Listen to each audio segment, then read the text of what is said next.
Carp Anglers, James Sanders here and Tommy Pearson. No, you go ahead. You was doing good. Go ahead. Tommy Pearson. Tommy Pearson. Welcome to the show. Got a little excited there. Wow. Man, we got some people watching from a lot of different places. That's what I'm talking about. See, we're the underdogs. We're working our way up. We're just like climbing. He said my mama in them's house. You know, just climbing. We're climbing up the food chain, man. Trying to. You know? Trying to. Hey, again, guys, if you like what we're doing, and you know, you like the show, go to our YouTube channel or hit the like button here too. But we really prefer you guys go to our YouTube channel, so subscribe. Subscribe to our channel, hit the like button and the bell button so you can be notified automatically of our great carp adventures. Thanks for watching. So, you got that down pat. Did you practice that? I did. In the mirror a couple times, like, yeah, you know, I think I got this guy. I think I got it.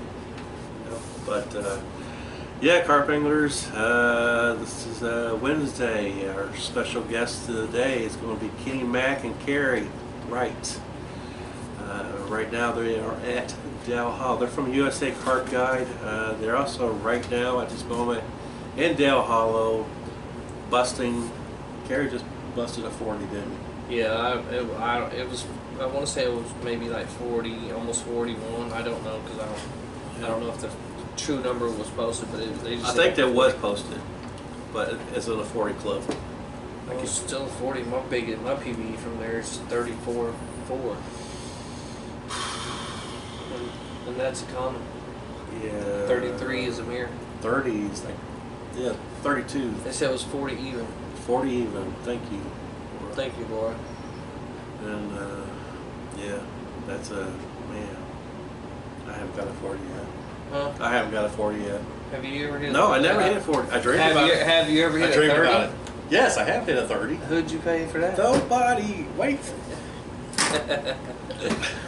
I'm done. Now, I'm done. I would love to, man, I'd love to hit a 40 because that fish, like, I don't think that picture does it no justice. No, it really did. It really did. Like, you could tell it was big, don't get me wrong. They showed us one, a bottom one. I think they said it. Yeah. I can't remember if they said 20. Well, there was a 29 on 29, 29 close to 30. Yep. And then the other was 40. Now the guy on the bottom, Kerry's not a very big guy. Yeah, no. He's an average sized guy, but yeah. you know. But the guy on the bottom, he looked pretty big. Yeah. And it made that fish look maybe slightly smaller. Yeah, for sure. But Kerry, you know, wow, good. They're still down. I mean, they're on them. Though. I mean, there's a lot of people down there that's on them.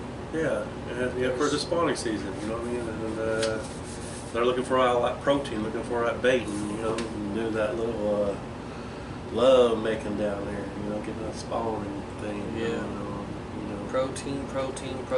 That's why we hear protein. So, how's your week? Pretty good, man. Yeah. Slow so far. I mean, not slow, but yeah.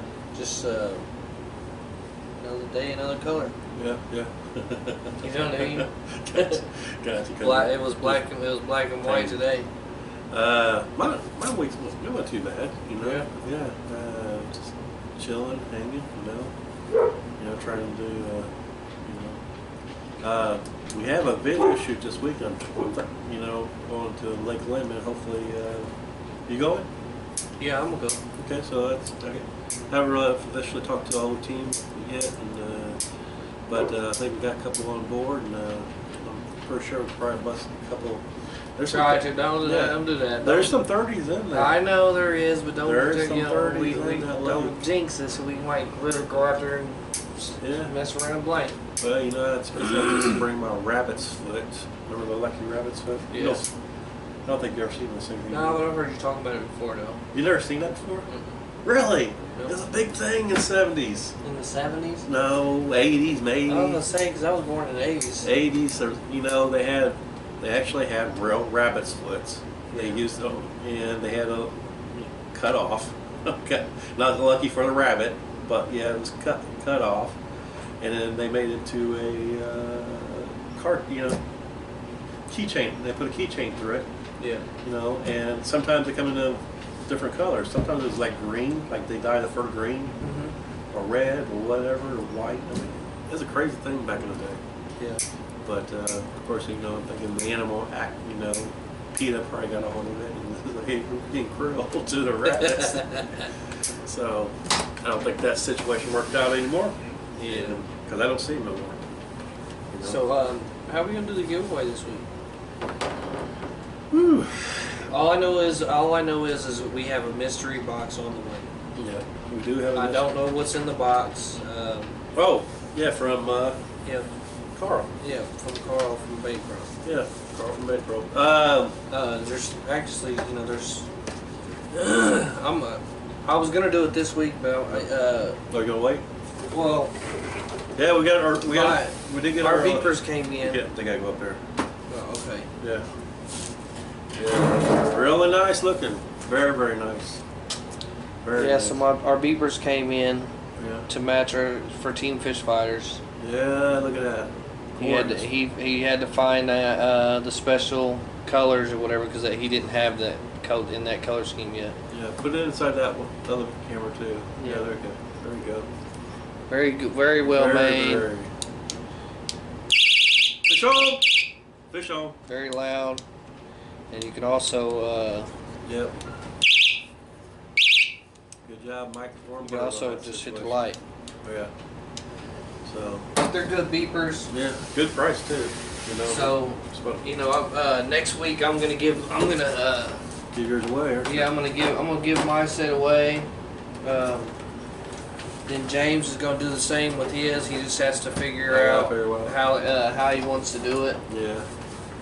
Cause You got a better cause than me. You know, you put your heart in the right place on your part than you did on me. So I'm not saying I'm being jealous or anything. I'm just like, you know. no, but you just I have to haven't really figure out thought about something. it. Yeah, you just gotta come up with something unique or you know. Yeah, well, I like it. I like your style. We should do like some kind of scavenger hunt and have the other set somewhere in the state, somewhere in Indiana or something downtown. Put a note in a jar Underneath a dumpster or something and go for there. Okay, you reach this destination, now go to your next destination. Yeah. You know, but another thing too, we're gonna change. We're gonna switch off of the number thing for a while. oh yeah, And Yeah. we're gonna start asking questions. carp questions. Yeah, we're gonna start asking carp questions. And you know, That's hot. is it hot? That's hot. That's hot coffee. But we're gonna. Man, I burnt my lip. What the? Should be a warning label. We're gonna start doing it that way. Start asking a bunch of carp questions. You know, one every week. You know, hopefully we can keep up the giveaways. Only way, you know, we're really gonna be able to do that, I mean, is if, you know, we get a little bit of help from sponsors and stuff like that. Yep.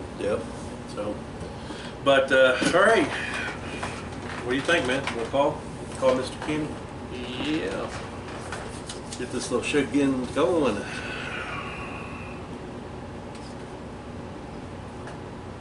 Yeah.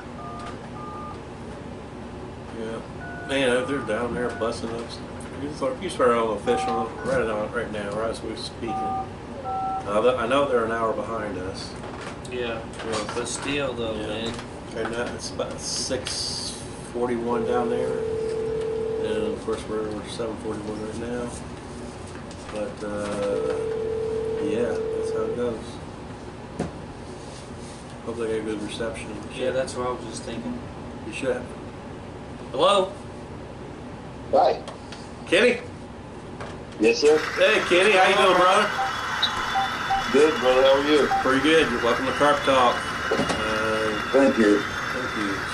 So, you guys Thanks right for now, having me. yeah, we're bragging on them. I hope your ears are burning because we've been bragging about you like crazy in the past Yeah. We didn't talk about you. maybe 20 minutes about you. Even you before guys. the show, really. Yeah. That's awesome. Thank you. Yeah. No problem. Carrie, congratulations, Carrie, on that 40. That's awesome. Thank you, brother. Yeah, how's it going, Kerry? Good, man. How you guys doing? Doing pretty good, man. Now that You guys are doing better than us. I Yeah. know that. the fish look bigger than you, Carrie. I'm not gonna lie. I know it. I know it. You sure it was a 40 or are you just a small guy? 40 on the nose. Hey, that's a good problem to have, ain't it? Yes, it is. Oh wow, that's Yeah. awesome. So, Yeah, we're blessed. yeah, you are. Yeah. What's the weather like right now? It's beautiful. Yeah, it's mild. It's not too warm, not too cold. It's Yeah. real calm. It's real coffee. It's really coffee right now. In Yeah. fact, we hope to get a run while you guys are on the phone. That'd Oh be man, cool. that'd be great. Yeah, that's what we said. I said that a little bit ago. I was Yeah. like, man, it'd be cool if we could, they catch a fish while we're on. Yeah, heck And yeah. then boom, they can send us the picture Boom. and we can put it in the video. Boom. Like, this is the fish that they caught. Oh, yeah. So, So hopefully it happens. well, guys. Yeah. I guess the way how we're going to do this. Tell us about yourself. Yeah, exactly. Well, and your carp guidance. yeah. Well, what I'm going to say is like first of all, we're going to start with Kenny, and then we'll go to Kerry. We'll ask the question to Kerry, and then kind of go on from there. And well, Kenny, my brother, man, nothing to say nothing but good things about you. But why don't you tell us a little bit about yourself, your occupation, and wow, Yeah, I appreciate that, James. Now, just a little old me. My name's Kenny McCreed, but my nickname's Kenny Mac. Gotcha. And so my uncle took me to the Pay Lakes when I was a little boy, just like everybody else's story. And it evolved into, wild water. And the passion just kept increasing and increasing and increasing. And so here we are now, and then I picked Kerry up about, 25 years ago. And he hadn't done any pay laking yet, but he was big on wild water, and Really? especially flathead and things of that nature. Yeah. And so once we got hooked up, we turned our attention to carp and been there ever since. Yeah. So how long you guys known each other? Probably right at about 26, 27 years. Nice. So you guys definitely got some. Way too long, in my Yeah. opinion.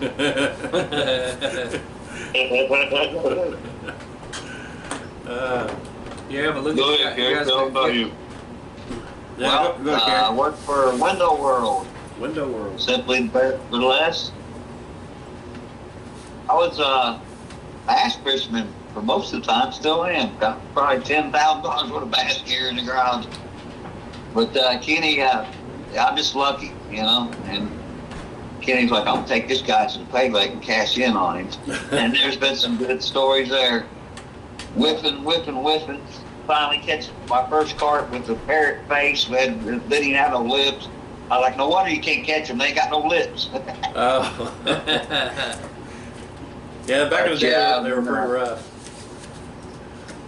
Coming out here is just, man, we're blessed to be out here, to be able to do this as often as we're out here. Yeah. Good Wow. times. Yeah. That anybody you guys want to give a shout out to or anything? I'd like to give a shout out to my wife.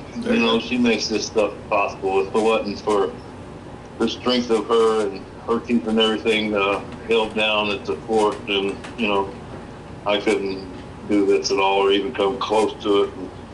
And then it gets deeper than that. I'd like to shout out to my family as well, because they support her while she's doing that. So Wow.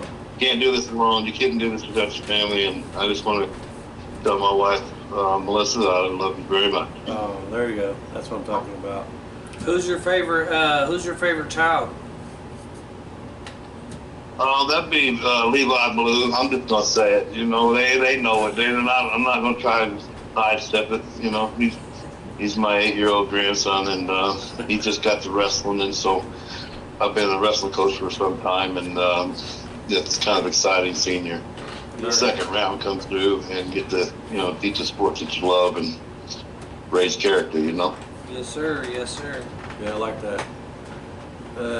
How about you, Kerry? You might want to give a shout out to? Nope, nobody loves me. Yeah. we love you, brother. Right. So, But yeah, I just couldn't do this stuff without the support of them, bud. So all the praise goes to them. You know, this is us having fun, so it's kind of embarrassing, you know. no. I ain't nothing embarrassed about it, 'cause No. there's people with there's people out there dreaming about where you guys are at right now. Heck yeah. Yeah, and that's exactly my point, Tom. And we're so humbled by it, and we're so, you know, it just, you know, people don't get to do this a lot, you know, and to be able to do it, it just, you want to make sure you pay attention to the people and the things that allow you to do it, you know. Yeah. Yeah, for sure. But you do that though, you know, just like by, you know, what you did for us at the chili meet. Oh yeah. With, you know, with the carp. It was Chili. Yeah, well, no, at the carp chili meet, but you know what I mean. He donated a free trip. Oh yeah, the trip. I mean, he donated a trip to us, and we raffled it off. But for him, you know, for you to do that, you know, No, you guys are welcome. I really enjoy what you guys are doing. You guys are doing a lot for the carp community, and you know, you got a few members on your team that I really enjoy fishing with and being around as well. So we're going to continue to support you guys. We're going to continue to help the sport grow and try to get more kids off the Xbox and on a tackle box, you know. No, that's what I'm yeah, talking about. that's what we need. We need to make some stickers that say that. Yeah, I like that. You didn't copyright that yet, have you? Instead of saying take a kid fishing, That get him off the Xbox and in a tackle box. I do like that. That's kind of cool. That's catchy, actually. Yeah. Did you the winners? What was the winner? Who was that winner on that trip? Jerry Wilson, and they've been They're eager. They're ready. they've been making it fun for us. They made it a lot of fun for us because you know we got to be friends on Facebook, and as it draws near, you know, their excitement raises, and then now we're posting fish that are, you know, pretty freaking quality fish, and Wow. so they see that and they know they're just around the corner. So Oh yeah. they're next week, and we're looking forward to, you know, having them on and showing them our way of fishing, which is super simple. You know, we keep it extremely simple, and yeah, we're looking forward to it. Sweet. Yeah, I'm looking forward to go down Dale Hall myself. I just don't know exactly when yet. That's my problem. I'm not going to do a whole entire week. I'm going to probably do how like you guys do like a Thursday and come back on a Sunday. A lot of times. Yeah. And then, but Yeah, it works out well. It You know, does. we work real hard during the week, you know, Yeah. Monday, Tuesdays, and Wednesdays. And then sometimes we got to lag back and even work Thursday. But, you know, we're blessed with the ability to work for ourselves and to make that happen. And yeah. it works out real good. You'll find out that you probably spend a little bit more money on gas, but you're getting more hours of fishing in and more days of fishing in. So Yeah. anytime that I'm doing more fishing, I'm a happy man. Oh, definitely. Yeah, especially if you guys are going to, you know, pretty much the same spot where you guys keep baited. You know what I mean? You know the fish are going to. Yeah, that's right. We're trying to baby 3 or 4 spots, you know. And while we're talking about it, I want to give a shout out to PJ Wise and his boys. They slap fish down here, bud. They don't play. Oh, I know And it. so they're doing real well also. And, They all, but yeah. he's been down there enough that he knows. Yeah, oh, yes. You can tell right away about the way he positions his boat. Just that alone tells us that we know he's been there. We know he's set up right. We know he's going to catch fish, Yeah. and they do. So it's just fun, man. Dale Hall is my favorite place in the whole wide world. God's Besides country, home. man. It's God's country. And I can't get enough of it. I can't. Yeah. Laura Jean Price had asked him about his merchandise. Oh, you got merchandise. She's something else. That one. Well, what we did was we went and bought some stickers, and I put them on some black 5-gallon or 3.5-gallon buckets, and we had some T-shirts made. And so to the people that we have out, any of the clients, they're going to go home with the USA Carp Guide bucket and then USA Carp Guide T-shirt as well, and those should be in come May 1st. And so I'm looking to see Jerry Wilson and his partner get those T-shirts and buckets. Yeah, So, he's taking Kenny Myers with him. Is he? I've known Jerry since I mean he's not a kid by no means, but I've known him since he was a kid. Yeah. He's a good dude. yeah. Well, we're old, and so he's a kid to us. In fact, I have kids older than him, so it's exciting. So for us to take on that age group, we know that age group. We raised that age group, and so we look forward to kind of passing some of the old school stuff that we have going on and sharing some tips and tricks that we use that put fish on the boat. Right.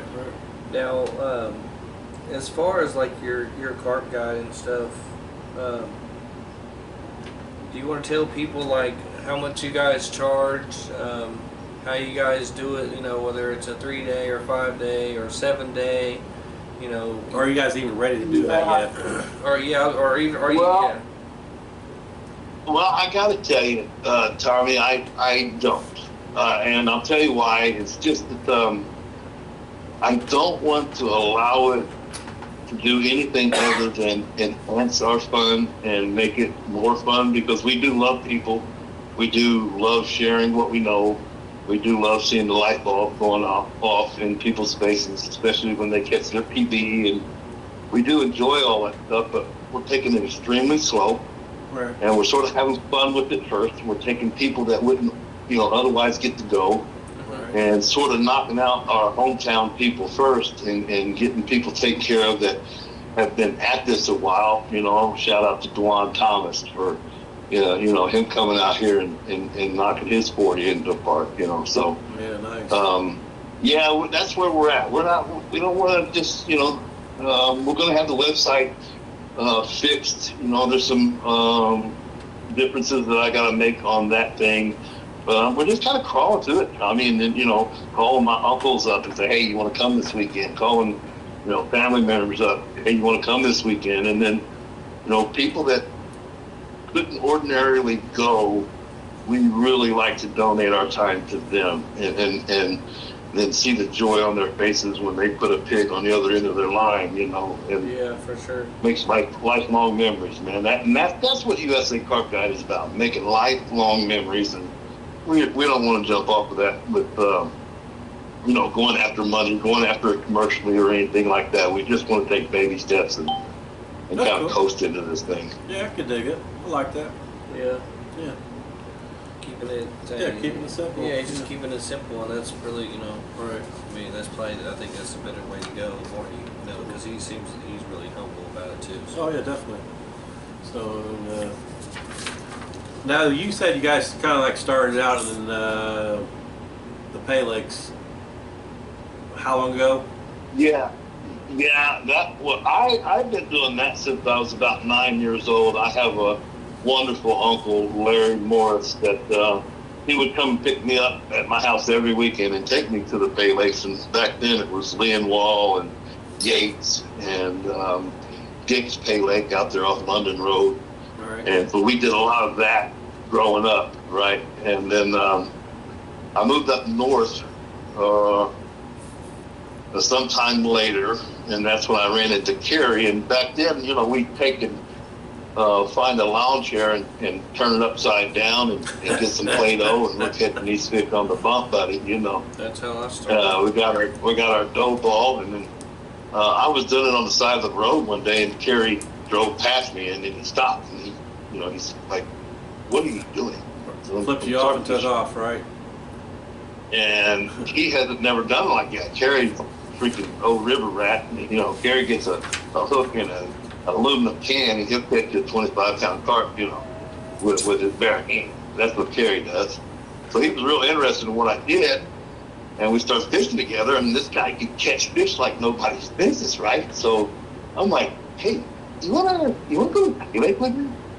And so I take him to the Pay Lake, and man, it literally takes him about 4 weeks to get the hang of catching them on the bump. But once he got the hang of it, we did real well in them poundage tournaments and some of the team tournaments. We had fun with that stuff, and Many jugs. yeah, lots of jugs.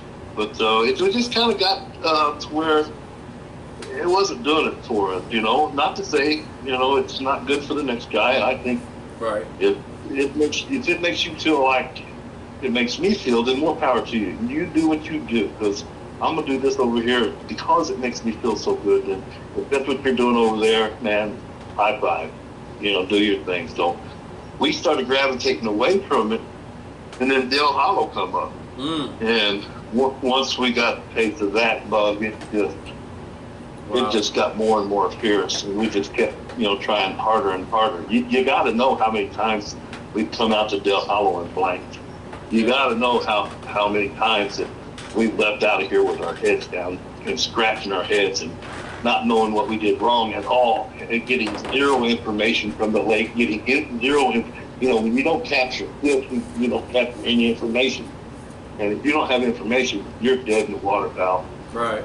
And so that happens to us a lot, man. And so we've come an extremely long way to where we can control a swim much better, and to engineer our chum it's an art, man. It's a thing of art, and we feel like we finally put all the pieces together to at least get, you know, those big dogs in our swim, you know. Yeah. We catch a 20 now, we call it a pipsqueak. Do you guys catch? Now, have you guys been catching a lot of 20s and 30s? This spot here averages probably 24, 25 pounds. Right? Yeah, our last 9 fish have been 30 pounds, you know, and we're specifically targeting bigger fish. And like I said, the way that we're chumming and how we're going about it is what's getting those results. And I couldn't be happier about it. And I'll be honest with you, we're just now busting out into this kind of success, man. Yeah. You know, you see those pictures online. Right. When we post them, and it's great that we get the attention that we get from them, but I might have went 5 weeks and to catch that daggone fish, man. I might have blanked, you know, 3 times before I got that fish on the other end of the line. It's not as glorious as it looks, you know, on the other side. So when we finally start doing it, roping these things, when we finally start hauling fish, it really feels good, man. And the average fish, like you said, is probably 28 pounds right now, and I'd say that's a pretty daggone good average. Yeah. You was doing I'm not sure if I should say this on the air or not, man. Your drone. Okay, we can talk about it. We can talk about it? But yeah, that's fine. You sure? And so what I'm doing with that is I bought a mechanism that has it's a drop load, a payload mechanism. I didn't pay very much. It was like $25, and so I started testing that with things in my yard to see if I could drop things from it and how well could I drop things from it. And so I decided, you know what, I'm going to fish at range this weekend instead of wearing my arm out casting. Yeah. I'm going to see if I can't get this thing out there with my drone. And lo and behold, I couldn't get my GPS working. And I still can't. I'm not smart when it comes to that stuff. But, Right. I could pinpoint, make a background target, and then look at my drone and tell how many feet away I was. So I did have some way of being accurate. And I was able to, go much further than I could possibly cast, pinpoint where I wanted it, chum my swim, and drop my trap right in the middle of all of it. It's pretty cool. And so when I first start taking off, I'll put a PVA bag on the payload, and then I'll hook my hook to the bottom of that bag. Yeah. And then I'll launch the drone up about 20 feet and then out about 30 feet, and then I'll set the controller down. And now I'll go pick up my pole. Of course, my bait runner's on this whole time, so it's got a free spool. And I'll pick up my pole, and then I'll set my pole on my rod pod. Now I pick the controller back up, and I head out to the place that I want to put my trap. It's pretty cool. Well, once I get there, I see that X amount of feet away. My background target lines up with my drone and my line. I make the drop, and then I push come home and set the controller down again. And when I push, come home, then the thing automatically comes back, and I don't have to mess with it no more. So I'm able to get my line to sync, tighten up my line, put my bait runner on, make sure I got my vital arms working. I'm able to do all that while this thing's coming back and landing and getting ready for me to launch another trap. It's pretty cool. So are you using a PVA bag when you do it? Yeah, I do a lot of PVA bags. Kerry is the pack bait guy, but here as of late, he's been doing a lot of PVA as well. These last, 25 fish have been on PVA, traps. Yeah. Sometimes it's easier too. When you use a PVA. Oh yeah, just throw that baby right on there and cast around. Well, you ain't gotta worry about your ball falling apart. Well, you do have. Yeah, you can really launch a PVA bag as opposed to, a pack bait. You got to get daggone perfect, which Kerry's very good at it, and he can cast in New York with his pack bait. So he's got it figured out. Me, not so much. I try to muscle that thing, and next thing you know, I'm chumming right in front of the boat. So I just quit and go to PVA. Now leave me alone. Wow, that's pretty cool. I like it, and you're accurate, and you just keep doing it over and over, basically. That's that one correct. spot. Yeah, And, and with the drone, when you do it with the drone, it's pinpoint accurate. It's exact. So you can. I don't know, in my opinion, that you want exact all the time. You might want to create a 5 foot, diameter maybe, or something of that nature. But I don't think I would want to put it exactly on top of each trap. You know what I mean? Yeah. But it's a fun thing. You know what you're doing. You're having fun. You're experimenting. Yeah. You're having fun with drones. It's unique too. Yeah, it's very unique. I've heard of bait boats. Yeah, and then to do it with Kerry, Kerry is a special kind of smart. He really is, and when we get an ideal and we bounce it around, and as long as it lasts the test of time, it's going to end up being a decent ideal by the time we, ping it off each other 30 times. Well, what about this and what about that? And that whole process is fun, And so I don't think you ever stop learning if you stay there. I don't think the passion ever lives as long as you stay learning and you stay asking questions and you stay challenging yourself. Yeah. Yeah, I like that. So, I think the only setback is that drone goes down, it's going in the water. Yeah, it's pretty scary, man. It's just not for the faint of heart. It's not, man. Gotta make sure the battery stays charged. and don't mind me asking, how much did your drone cost you?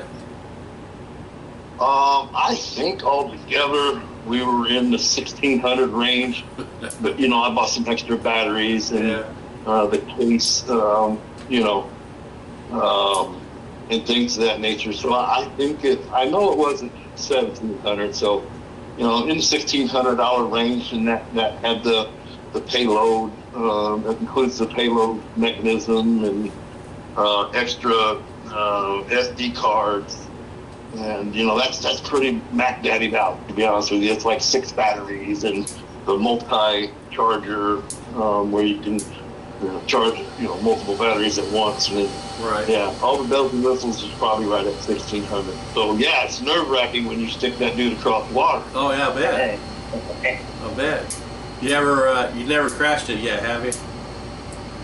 I crashed the first one that I had, and it's That's funny because it just makes me feel dumber than a box of nails. Oh, I've done it before. I was practicing with the payload dump on the first one. Yeah.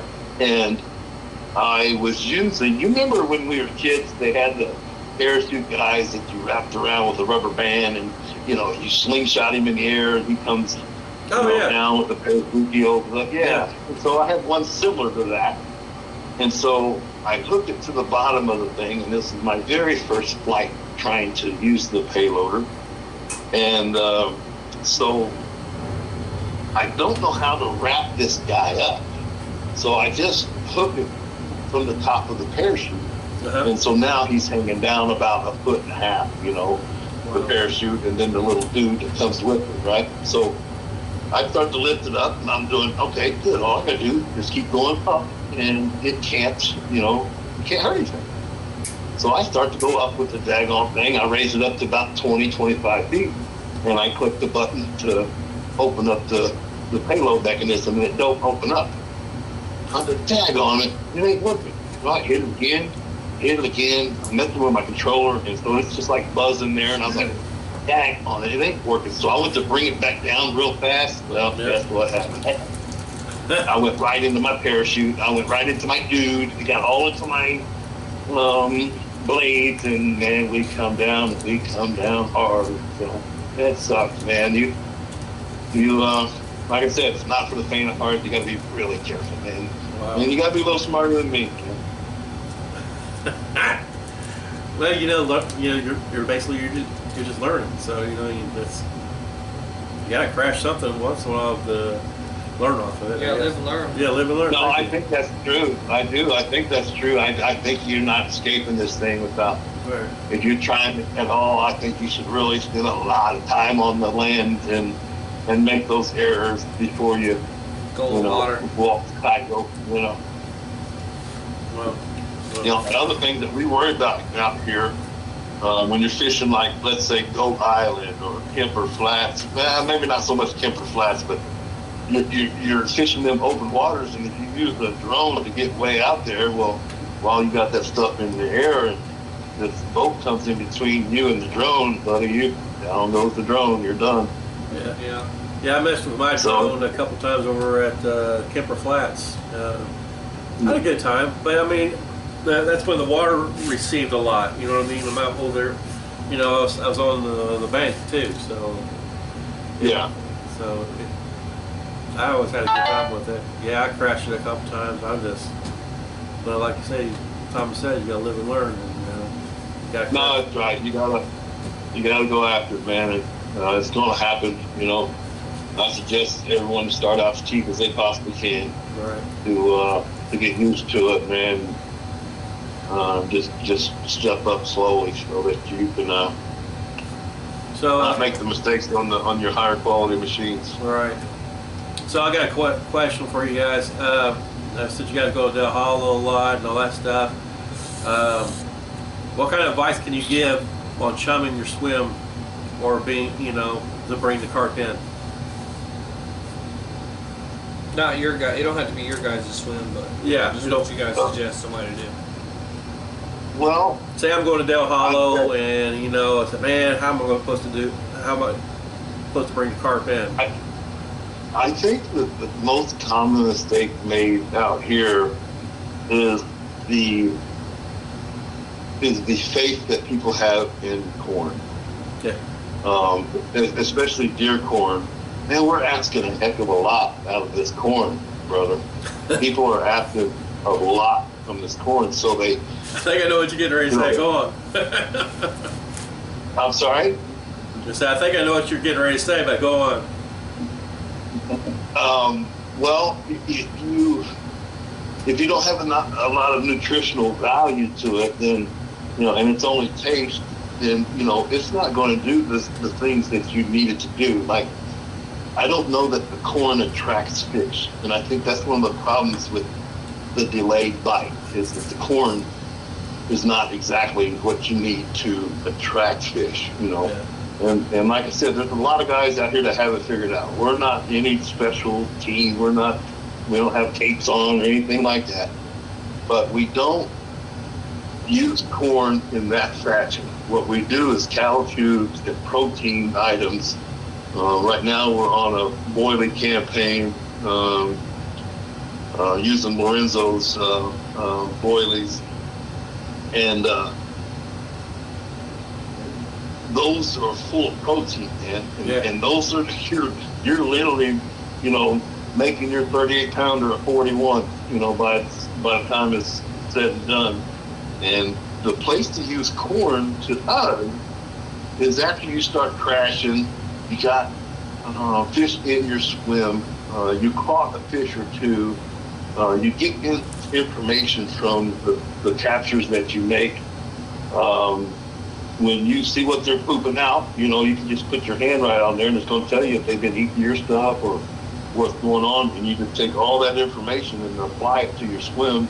Yeah. And if you catch a fish, now cheek down, now go to corn, but only put it over your traps. And so now you're using corn in the proper fashion to us. We just think people ask too much of the corn by itself. They ask it to be an attractant and they ask it to be a nutrient at the same time. We've learned that the corn is more to keep them there, Yeah. as opposed to attracting them here. Okay, because they're basically just looking for that protein, Yeah. especially Yeah. in springtime, spawning season. And you're talking about guys that come down there with 3 or 4 trash cans full of boiled corn and just come the whole freaking lake and then wonder why you ain't catching no fish. Well, they're out there eating some corn and they cruise on out, because they're not getting nothing from it. And Right. it turns out that wasn't the way to do it. So, what kind of protein, what kind of suggestions of stuff that you think that you could give carp anglers? Yeah, the tip on protein. Cattle cubes. Well, Cattle cubes. So cost is the problem, right? Yeah. So that's the first thing that we look at. And when you go to costs versus maximizing your protein count, it's really hard to beat cattle cubes. It's really hard to find something else that'll give you 20% protein at $13.99. Sweet feed. Yeah, we do sweet feeds at about 13%. And it's $9.99 and this is 50-pound bags I'm speaking of. Okay. Yeah. And so, but again, that's a particle, and we're very careful about using small baits. Here's another pretty good tip for out here. If you are going to come on your first day and chum, Yeah. don't fish the chum. Don't fish inside the chum.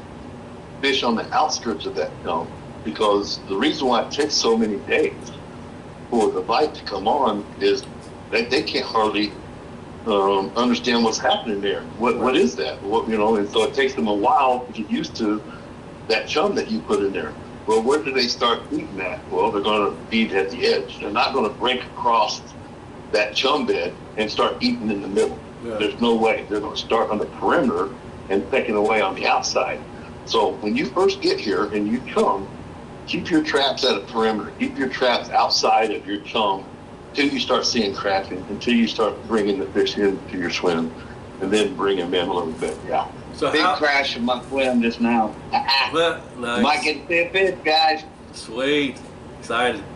So this when you start chumming in your spots, how wide should you chum? Like 10 feet, 15 feet, 20 feet in that little circle, and throw your lines on the outer skirts? Yeah, I tell you, James, that's a wonderful question, sir. And we'll just tell you how we engineer the breakdown of it. When we first decide where we're going to fish at, Yeah. we'll basically chum, a football field, Okay. and we put a heck of a lot of protein in it, and then we'll give that chum about 5 days, and then when we come back down, we'll do half of that and shrink that circle. And then we'll give that about 3 days. And then we'll do it again, but this time you're only putting your PVA out there, nothing else. You're not chumming at all. You're only putting your PVA out there.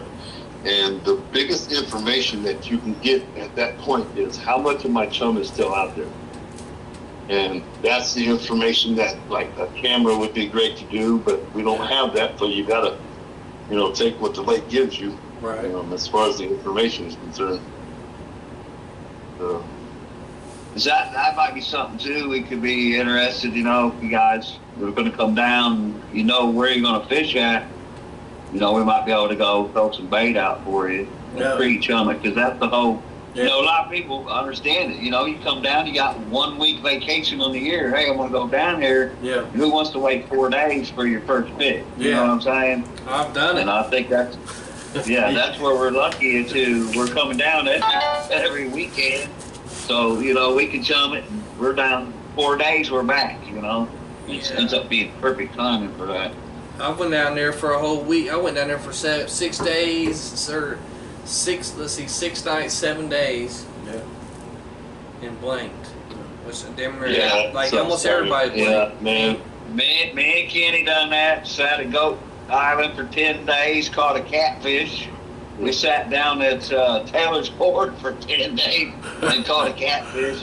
So we feel your pain, man. Yeah. Yeah, like Been you there, said, done man, it that. sucks if you're taking, you're using a week's vacation too. And, Yeah. I mean, don't get me wrong, Well, that's just being right. there, just being That's there, and the right, scenery and son. everything. Yeah, man, it does. It stinks. Last year, I took 2 weeks off work. So then this year, Kenny was like, "Man, what 2 weeks you want to do?" I said, "I'm not taking no vacation." What are you talking about? I said, "I'm going down every Thursday and Friday for the whole year, and then Brilliant. that way when work says."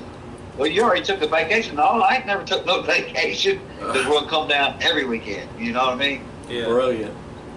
Brilliant. Yeah, ended up working out great. Now he's working my butt off the beginning of the week, but man, you know, it makes it exciting, and we're having fun, man. Like, But what's, to answer your question, James, it's basically a layer of things, and we shrink it as we go. And the final result would be probably no more than a 5-foot diameter around my trap. Okay. That's to answer your question. Okay. Okay. I like that. I dig it. Yeah. If you're on limited time, I wouldn't suggest chumming a big area. You want to chum, you know what I'm saying? Chum where you think you're going to fish at. Yeah. But like Kenny's saying, don't fish right there where you're chumming. Fish outside of it. Because those fish are going to come up in there and be like, "Oh, what's this?" And they're kind of sketchy at first, but you'll catch them on the outside of it. Yeah. Coming up to it is usually where we have our success. And a lot of our biggest fish come outside the circle. I mean, literally throw a pole out to the far left, right, or far, and that's usually your biggest fish. Wow. Have you guys ever had any trouble with bow anglers? No, haven't even seen one yet. No. Zach, we've only talked to one, and that was about 3 years ago. Yeah. And we met him on the ramp, and we just kind of, again, James, if I don't like it, buddy, but if what he's doing makes him feel like what I'm doing, and it makes me feel, and it's legal, Yeah. then I'll just go the other way, man. I'll just keep my mouth shut and go the other way. Yeah. Now, if it was illegal, That's how I feel about it. I mean, I don't really say too much. I mean, that's their thing. I hate it and don't want it to happen, but Yeah. what can I do? I think the only thing that gets me about bow angling is that eat what you kill. Just don't Yeah. kill a bunch of them Exactly. and then just let them die on the edge of the bank or whatever. At least before they host the Yeah. tournaments or whatever, they could find a homeless shelter or something like that. I tell you what, to you guys' point, at the very least, use it as fertilizer. Don't throw it on the bank, man. Yeah. Yeah. Uh, So it's we low agree anyhow to with do you, that. I think it's just kill a fish and let it float off. Because I think I haven't seen it personally, but I have heard tournaments where a lot of bow anglers, they were in the tournaments, they killed a bunch of fish, and then they just let them, or whatever, the fish dies, throw them back in, and you got a bunch about good 50 to 40 carp rotting on the side of the bank, you know what I mean? Yeah, that's And things, especially at our point of view, but Yeah. hey, that's what makes the world goes round. Everybody's got a point of view, right? Right. And if it's legal, man, like I said, I hate it. I really do. I wish they wouldn't do it, but if it's legal, and I'm just I don't got to talk about it. I don't have to be a part of it, but Sure. I just have to let them do what they do. Exactly. So, man, got a question for him? Yeah. What is your guys' PBs down there? Well,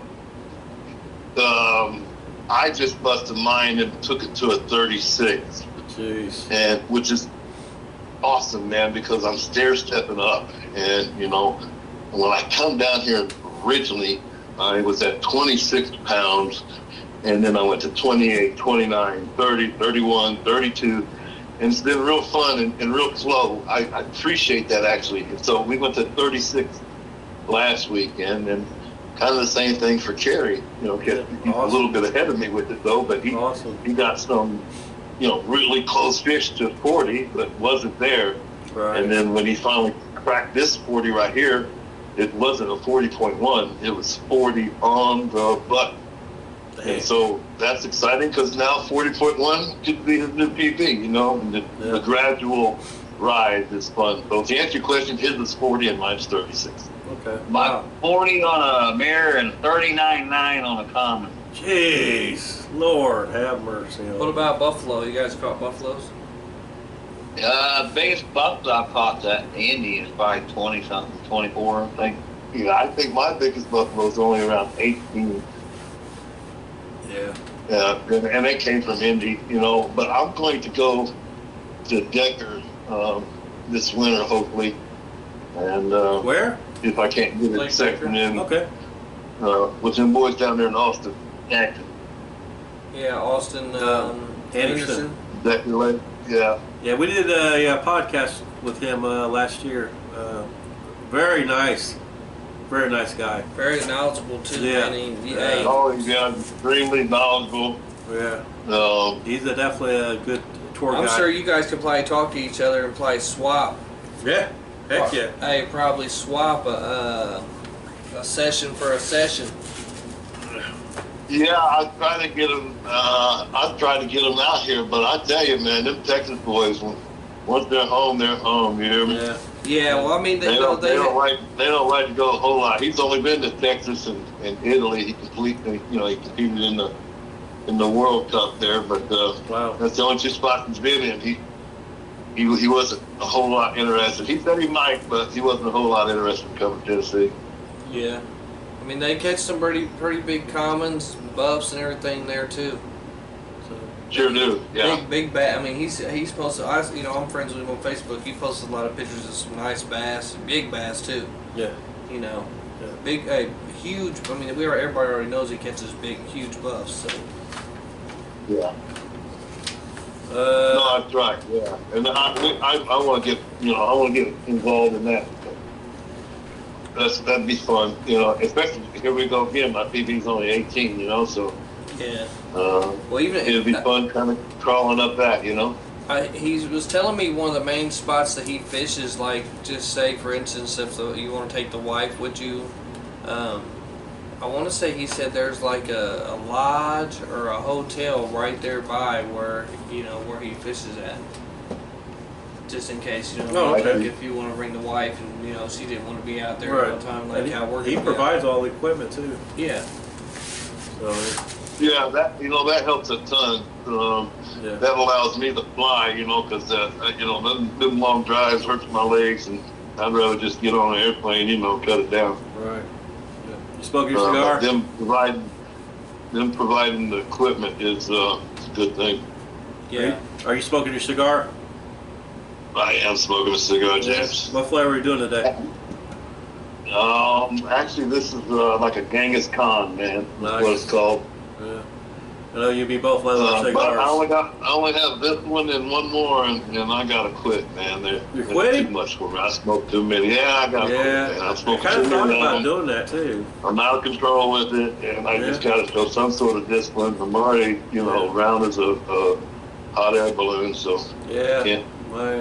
can't add not breathing to that as well. Just gotta be real about it with yourself, you know. Yeah, I'm actually trying to. I'm cutting back on my cigar smoking and trying to watch what I eat. It's bikini season, so He says bikini season. so We'll get you out there in the yeah. bikini. My G-string and whatever. Yeah, I tell you, you got to be careful with that diet, bro. That watching what you eat diet, because I do that, and I've done that a lot. I just watch myself put food in my mouth one after another, and I just keep watching. Yeah, I'm drinking more water now. It's kind of crazy. And I'm cutting back on my drinking a lot too. So. What do you mean? Like alcohol drinking? Yeah, I mean it's like basically, yeah. I basically just maybe drink a Coke, with a like one shot. But I used to do that like once a day. But now I'm like, I don't do like maybe now I'm down to like maybe do it twice a week. So it's like, I don't know. Well, if you're down twice a week, you might as well. You should be able to quit soon. Oh yeah, I mean that's like all good. It's just, I like that. I do like something to calm me down. I got a question for you, Mr. Sanders. What's bringing on the health kick? Getting older, and no. And I'm starting to forming those man boobs, and I'm like, yeah. Back in the day, man, I used to be fit and everything, man. What happened? Tia's cooking. She cooks so good that I can't resist half the time. Yeah, so, I'm right there with you. I can't. The heavy hitter club. Yeah. Now I got a question for you guys. You're doing a lot of pack baits, right? No, they said they're on a boilie campaign right now. Now, do you guys do any kind of flavors with those boilies, or you said cherry, right? We're not doing a lot of flavors. I'll be real honest with you, and this is not a plug, but I'm using your bait, sir. I'm using carp cocaine in my PVA bag, and then we're adding, here we go again talking about protein, something that you can do cheaper than tiger nuts, because, tiger nuts are crazy with protein. That's why we use them so much, because, carp knows the nutrients inside that, so peanut. You get you some peanuts, and they're usually around $3 a pound as opposed to $5 a pound for tiger nuts. Soak them things in some Coca-Cola, boil them, get them soft to where they digest quickly, and we mix that with a little bit of chow. The chow, that's cocaine, a few boilies. We'll cook up some boilies, and we'll put all that into a PVA bag, and that's how we go about it. Now, do you when you use that chow, of course, you got the protein in it. Do you attract more cats with that, or you think you attract more carp with it? We actually only really want the look, and so it's sprinkled ever so lightly. Okay. Does it bring in a catfish or two? Yeah. Yeah. But not as much as you think if we put more into there. We do run into catfish problems using a lot of that chow, but yeah, it's just a dash, Okay. Okay. Gotcha. Oh wow! Let me put my glasses on here. Now, that pepper look is to mimic the zebra look. Oh, the zebra mussel look. Yeah, so, there is a lot of zebra mussels down there, like crazy. Yeah. And that's why we like that look. I do have to say that Kerry uses WCB, and he uses banana tiger nut a lot. Yeah. With those guys, and so. I wonder if that's what makes Del Hollow so special, causes those zebra mussels in that lake. Yeah, them carp eat They those get it, for sure. Huh? I didn't hear what you said. I said I kind of wonder what makes that. If that's what makes Del Hollow so special, because of all the zebra mussels that's in that lake. Yeah, it certainly doesn't help. It's definitely a healthy ecosystem when it comes to any wildlife out here. Everything out here is healthy. So it's probably not just one contributor, but all of them, Right. Plenty of food. Yeah, there's lots of food out here. Yeah. And it's crazy. That's a man-made lake too, from what I heard. Yeah. No, it is. They flooded the town, and it is amazing. Now, you have to deal with water levels a lot out here, and you just got to get used to it, because they didn't build this thing for us to carp fish, I promise. Yeah. They built it to control the flooding, and so we benefit from it, so we have to be patient with it, and we have to fish it accordingly, Exactly. Yeah. Yeah, the Cumberland River's high, they'll flood this place, or they'll drain it, depending on what, the Cumberland River needs. Yeah. Yeah, that's a. I've seen it high though too. Yeah. So Yeah, we've seen it high and we've seen it low. Oh yeah. It's like the Goat Island Alpha House was underwater over there one time. oh my God, really? Because they were Yeah. pretty high up there, up on the upper part of the bank. You'd have to swim to go to the pooper. Yeah, James, I wanna go back to the bait discussion because Yeah. I'm really proud of Presley Trisler and Big John's baits. And I've caught probably my last 4 out of 6 fish off of his tiger nuts. And so I want to give a shout out to Presley and Yeah, good job, Brad. done him a good job, and I appreciate the tiger nuts. Yeah, yeah. I heard me and him was talking about his tiger nuts before, and he was actually talking about that he wanted to start growing his own. You know, I think he's capable of anything he sets his mind to. he's a very smart kid. He's a genius. Guy. Yeah. He's an absolute genius with ingredients. He's a genius with product, and I think Presley can do absolutely anything he sets his mind to. Yeah. So, yeah, he's a good guy. I like him a lot.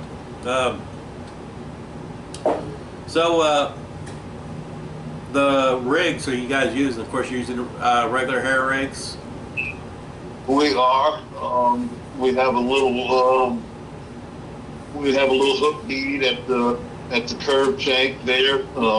Jerry and I are a little bit different there. I use the number 6 quarter curve, Okay. and he uses a wide gate, and then he puts a kicker at the base of his hook. So he's probably got a better turn than me. I think his rig would turn more times than mine would.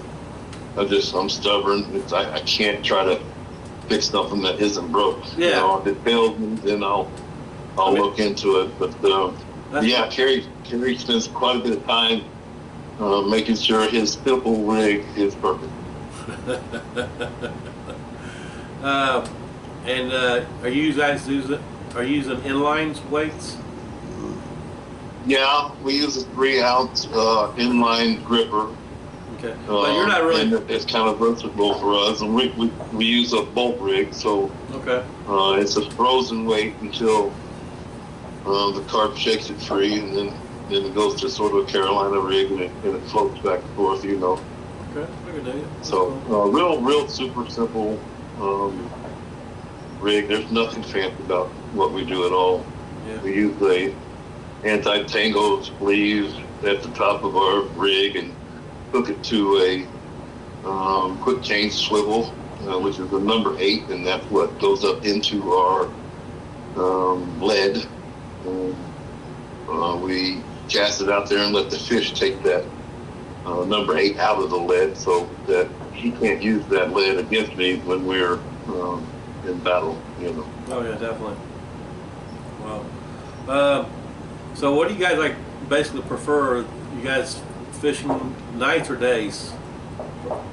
Man, we're 90% out here. We're 90% captures are at night. Yeah. You know, we love the fire drill. I don't know why, but I love getting woke up and running towards. Running towards you don't know what. I'll never get used to that. I feel like a 12-year-old little boy, and it never gets old. And so, yeah, we prefer the night. We prefer to get woke up, actually. Oh wow, wow, that's awesome. Now, of course, I've been to your guys' boat. I see how you guys work a little bit. You got that your houseboat all strapped down with these 2 big, huge straps, and you basically strap it to the side of the bank with and then you strap one end to a tree and the other one to the other side of the tree, just so you keep the boat steady and not rocking half the time. Have you guys ever ran into a situation where it has rocked so much where where you can't really it messes with your lines too much where you can't control it? Well, you'll get to where it'll loosen up on you, and I normally stay on that. You'll have to go. You can either go, unless you get a big storm and the wind gets blowing you back and forth, but then you can tighten it back down Right. and keep it pretty steady, you know. I mean, it's not like ever that the boat's just rocking back and forth at all times. Right. If I see it rocking a little bit, I'll just take the time and go over there and retighten those straps down. And yeah, it might move your line right then, but then you're back to pretty steady again. Wow, that's crazy, man. I tell you, I'm jealous right now, man. I'm like here talking to you guys. I wish I was over there fishing with you guys, because you guys, the scenery that you guys got right now is probably just gorgeous. You know. Yeah, it is. Yeah, it is. This water is like glass right now. It's really calm right now. Harpy. It's really harpy. It's really calming. Wow. So, you got a question for them? Anything? Or, Yeah, let's see here. What is one of your guys' dream lakes you guys would love to fish? Dill Hollow. Okay, there we go. All right, I got one for you. I don't know. That's a fair question. I wouldn't mind going to Decker and catching a big monster, Yeah. 50-pound buffs or Yeah. 60. Yeah, Decker's on the bucket list for sure. Is there like I did Ladybird with Kevin Olivier, and what a wonderful man he is, and what a wonderful guy he is. I tell you, I've never sat down with anybody and filled me so much full of knowledge and filled in so many pieces of the puzzle that we were missing. So a shout out to him, and we're probably going to go back with him in the winter to Decker. But yeah, we'd like to fish that dude. Right. Never heard of Big John's baits. I have to check them out. caller, Ray. Yeah, Big John Bates. He's over there in Richmond, Indiana. I'll try. He only does that seasonal, don't he? I mean, I think with the way our Indiana weather is, Yeah. I think a lot of it's seasonal. I mean, you know, Yeah. that was bottom feeder baits. So Yeah. But Big John Bates. He does some great stuff. He's got some good stuff for sure. Yeah, he really does. I bought a lifetime supply, so I don't really know when he's open and when he's not, because Right. my shelves are full of his product. Yep. But, yeah, I got that big old skid ready for you guys in my garage. We'll come through and pick that up next week. Okay. We're going to need it because I'm down to 2 bags myself. They bought 72 Um, bags. I think Cherry's getting into my bags, man. I really do. I believe it. I do. So, what's a crazy experience things that you guys seen while fishing? Well, Too many to explain. I Drone? think the storms that came through here while we've been on the lake, it's kind of hard to, we're stubborn. I mean, we'll sit through snow, ice, storms, and a couple times they sent us packing on those storms that come through Yeah, here. in fact, Gill Hollow's the only lake that's ever sent us home, Yeah. ever, ever. And like you said, we're pretty thick-skinned, and Yeah. we don't mind some weather. But I mean, in a moment's notice, Gill Hollow can come and get you, buddy. Man, oh man. I sat inside my bivvy for 5 hours holding it down, hoping it wouldn't blow away. That was probably 5 miserable hours of my life. I ran into that situation last year. Me and my son and Dwan, we had a hellation storm that came by, and it was just, and I had a heavy duty. I felt like it was an army tent the way it looked like. I bought this tent that was like about $450, I think, or $500. I can't remember. But man, it held up for a while. But man, it was shaking hard. I mean, We were fishing Vulture Island years back, yeah, and we were nestled in. We was both, hey, we knew a storm was coming. We was like, hey, we're going to stick it out. And I was in my little Kenny was in his, and it come through there about a 50-mile-an-hour gust, and it ripped the top off my pontoon boat, mangled it. Wow. And we decided, you know what, we might want to get out of here. Well, the time we got everything packed up and got on the boat, I literally had to get on the boat with it wide open to turn, and left the rope, the anchor rope there. And Kenny literally cut the rope loose with a knife. We just left the rope there to get off that bank. I mean, it was white cat. Yeah, only to turn around and try to get across the open water in probably 3-foot white caps. Yeah, that was fun. Yeah, that was pretty scary, actually. That's crazy. Yeah, that's it. So yeah, he's right. Storms are a lot of our scary stories would be the storm. Then we had the other houseboat we had, Tiny. I tried to get from Horse Creek to Hendricks Creek, and the motor quit about halfway there. Well, Kenny was already on his way to Hendricks to get me, so needless to say, I ended up on the lake all night, and a storm came blowing me around. I couldn't do anything. Yeah, that was a pretty scary night, dude. I thought I lost my little buddy that night. I was literally blowing down the bank at about 20 miles an hour, and nothing I could do. No motor, nothing. If it would have slammed me into the rocks, it would have sunk it right there. Luckily, it blew me off into a cove, and I got a hold of a tree and tied myself down. But that was a pretty rough night that night, too. I can only imagine, because we've had some storms down there while he's down there too. What's one of the weirdest baits you guys say you guys ever used? I tell you what, when we were around 13 or 14 years old, we were at Indy Lakes, and my cousin and I just couldn't keep a pole in the water. Just absolutely couldn't keep a pole. And so these other kids come around and they were talking about our bait, and my cousin said, "The bait don't matter, bud. Look, they're just eating whatever comes in there. The bait don't matter. Right. He said, "Well, our bait ain't doing it." He said, "I'll bet you $10. I'll go over there and get a pile of horse shit and mix it into my bait, and I'll catch a fish on it." And sure enough, he won $10 from that kid.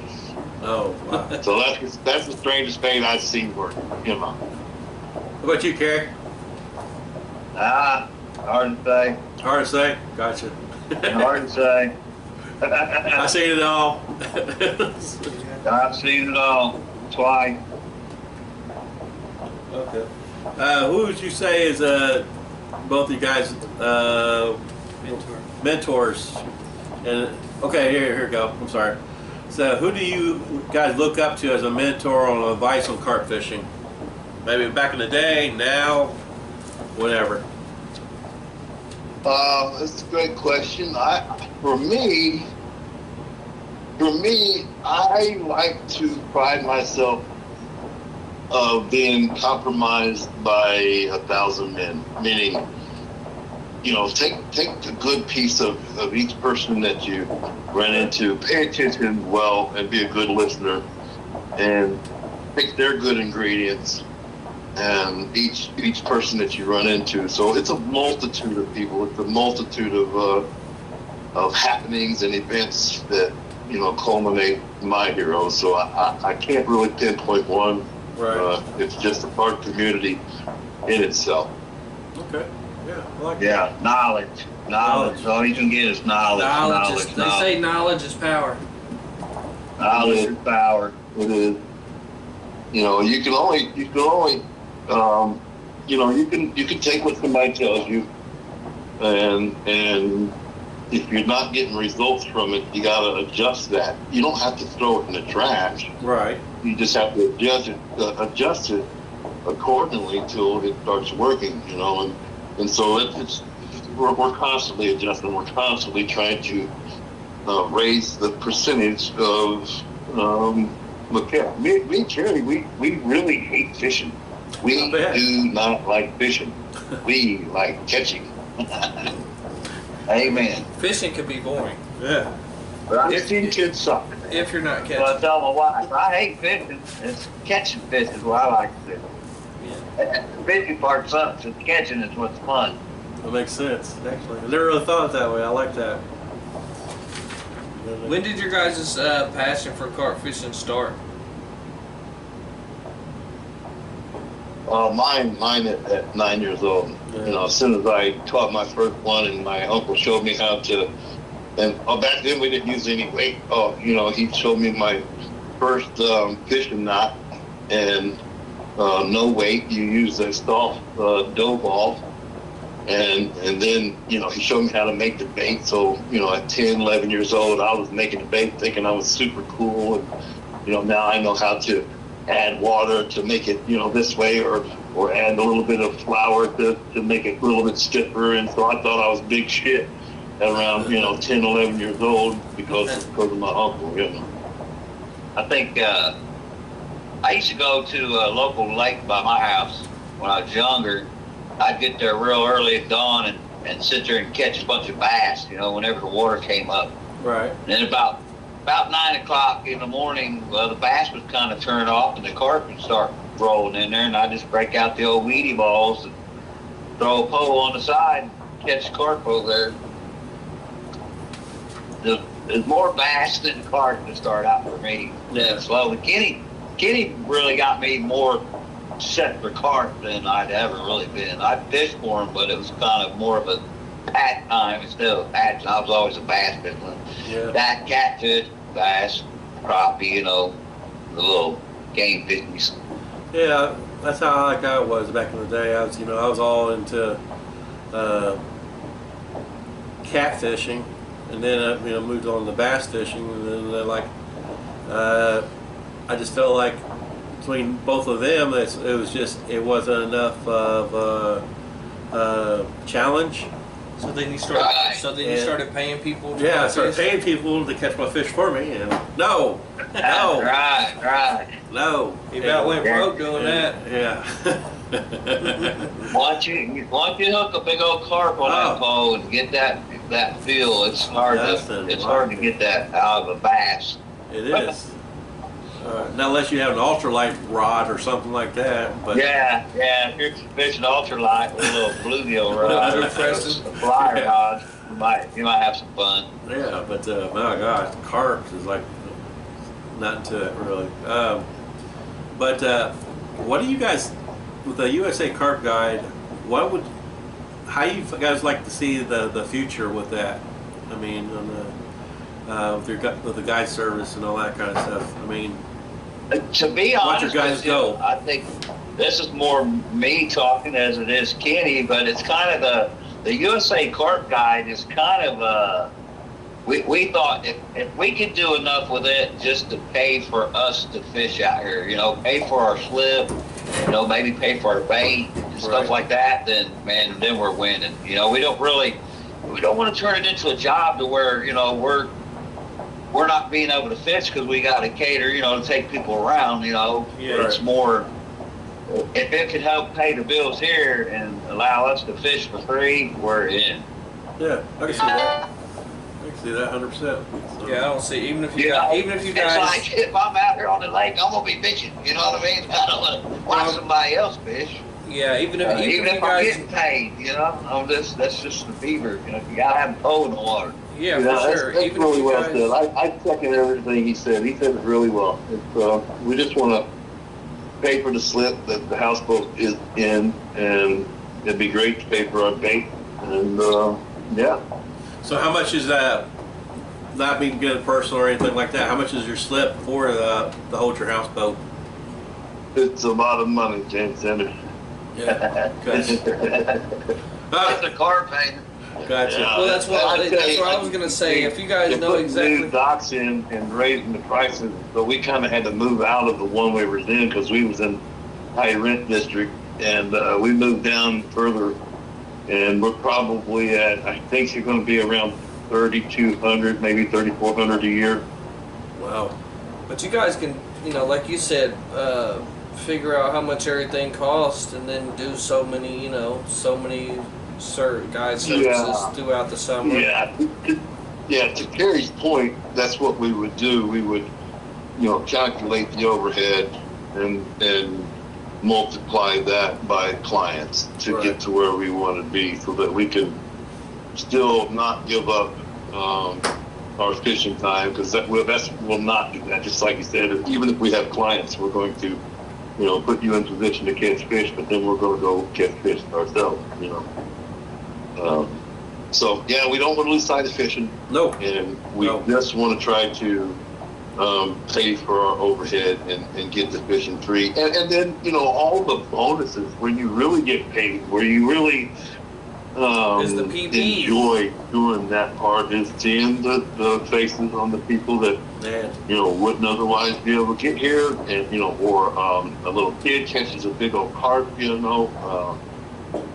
just a multitude of feel-good things of meeting new people and showing them your craft and what you've learned to this point.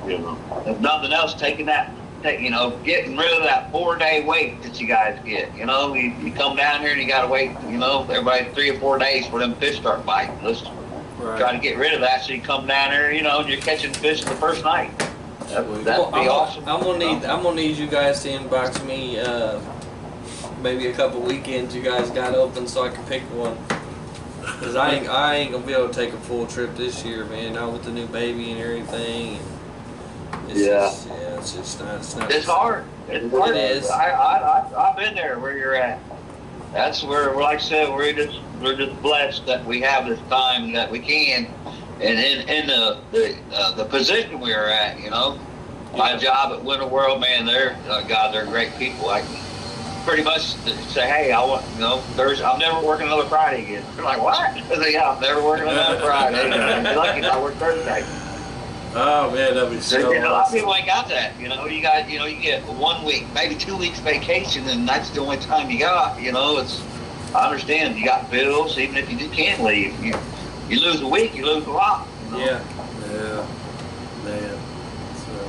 So, And I'm just a glorified account manager, man, being perfectly honest with you. And so keeping up with my accounts it can be done on the computer and on the phone, for the most part. So as long as I got signal, I can stay plugged into work, keep my clients happy, do my visiting on Monday, Tuesday, and Wednesday, do all my meetings on them 3 days and get that knocked out. And then whatever is remaining on Thursday and Friday, I can work, on the downtimes of fishing and make phone calls still. And so it's just an absolute blessing to be able to do such a thing in such a fashion, wow. Well, man, I tell you, you guys got it going on for sure. So, yeah. You guys got anything else? We're coming pretty close to the end of our show. You guys got anything you guys want to say, or anything, or Anything you guys want to add? what's on your mind? I tell you, man, I could talk until I'm blue, buddy. So you better cut me off, man. So, We appreciate you having us on. I appreciate you, man. We appreciate you guys, you and you guys helping out the team, just everything that you do Oh, yeah. for the carp community too. Because you don't only give to us. Obviously it sounds like you give to other people too, You do. and that's what make you guys the good carp anglers you guys are too. Yeah, that Kerry, he's got a big old soft teddy bear heart. Yeah. So, yeah, no, we appreciate you, fellas. And until we meet again, Tommy, we'll get a hold of you, man. And you guys got an open invite. Remember, all you got to do is connect, and we'll make it happen. Sure. Yep. Well, I appreciate it, man. I'm sure everybody, like I said, everybody hope. Nice we can get James in there too, boy. Oh yeah, I'm working on it. Yeah. We got to do a couple family event things first, and got to make the wife happy, and Yeah, that's really what it's. That's really at the end of the day, it's what it boils down. She wants to go see She wants to go up north and see the Northern Lights. Yeah. Yeah, she wants to see what that's all Well, you about. better make it happen. Yeah. You can hit her one good time in the living room and just make that happen, right? No, I'll get murdered, man. Yeah. Maybe be little. but She gotta might catch you while you're asleep. Oh yeah, definitely. Don't want that. But Drew, Carrie, and Kenny, Yeah. we appreciate you guys, like we were saying, 100%. man. Keep doing what you guys doing. Yeah, you guys doing great. And like I said, we appreciate you. It's all good, man. And we will You definitely. guys are welcome. We're going to continue doing it too, man. We appreciate you guys, man. You guys do a lot for the carp community.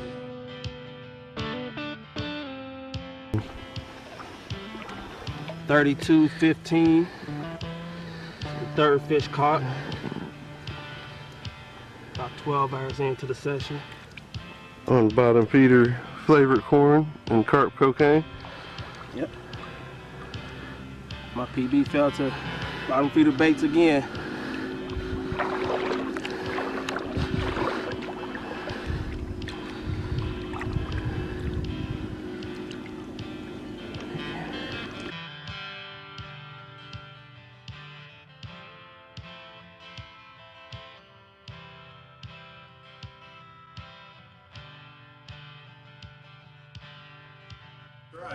Yeah, we try. But you know, it's people like you and everybody else, you know, that helps us and donates and that makes us want to keep going and keep doing it though too. Heck yeah. So. Yeah, I get it. Yep. We get the same stuff. All right. Talk to you later, brothers. Be good. Thanks, guys. Bye now. All right, bye. All right. Oh, Carp Anglers! Man, Kenny and Carrie, man, folks. They're good people, man. They've done a lot to help us out. Definitely, 100%. Well, we don't exactly have a. When are you going on vacation? On the 6th. Okay, so that's in about 2 weeks. Yeah. So I know around the 6th we're not going to make it. We're not going. Around that time we're not going to have it. So that's about a couple weeks.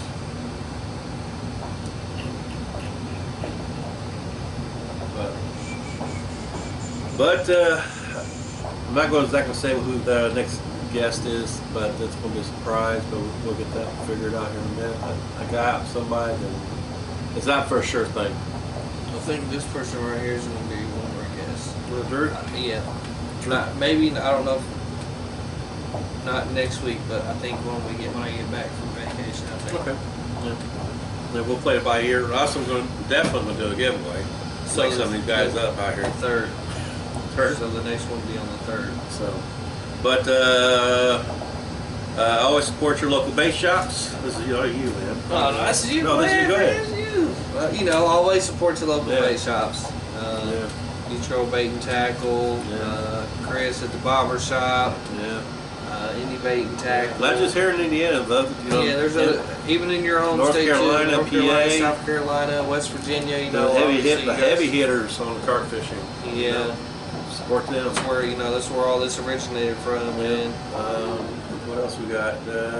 Always protect your carp. Always. You know. Get a landing mat, baby, changing mat, anything, everything works. Yeah. And For all your carp fishing needs. What? For all your carp fishing needs, Yeah. your online orders. Yes. Wow. Carpangler.com. So, Check them out. it's not carp anglers, it's carpangler.com. Yeah. And Raphael. Raphael, great. Hey, he's a good. He's a good guy. He's came in killing the game. He's like dominant. I mean, he's just going there. He's doing what somebody, somebody should have done that years ago.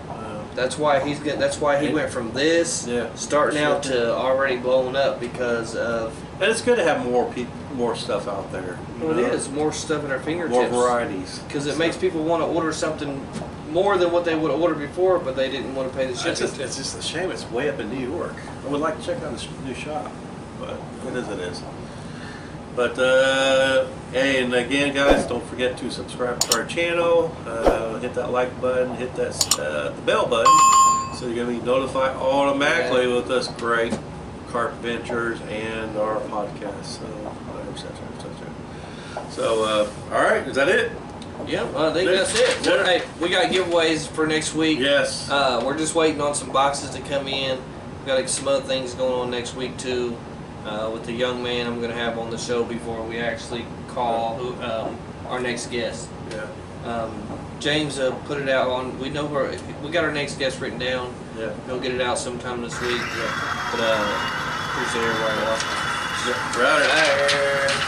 All right, guys. Thanks for watching.